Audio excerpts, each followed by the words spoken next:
Okay, today we try to install a new Mac OS Big Sur in a new nvme SSD. It's a WD nvme SSD which is converted for MacBook.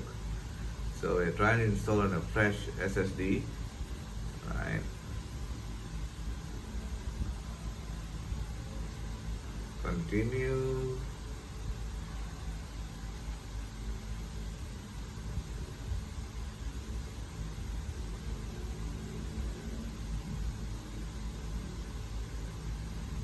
Agree.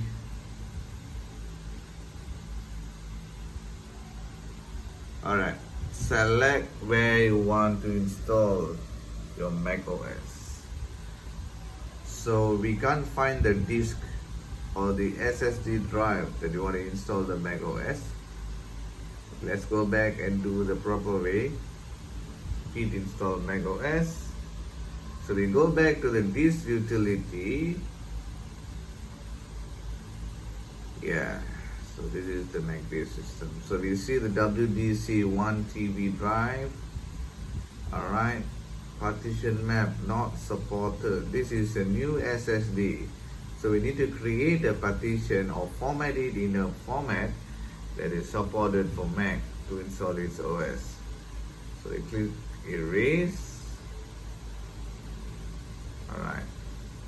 You can name this whatever you like. So I'm going to name this as Mac HD. That is the format is defaulted. Make sure it's GUI partition map. Alright. Erasing, formatting. Creating Mac HD, done. Alright, so yes, so now it's ready to be used.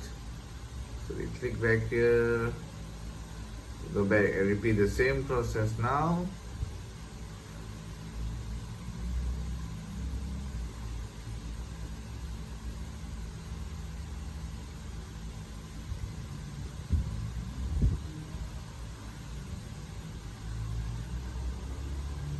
Agree, same thing. Agree, yes. So now we have the Mac HD 1 TB WD NVMe SSD installed. So select it and continue. So yeah. Thanks for watching, guys. So please subscribe and like and share. Thank you very much.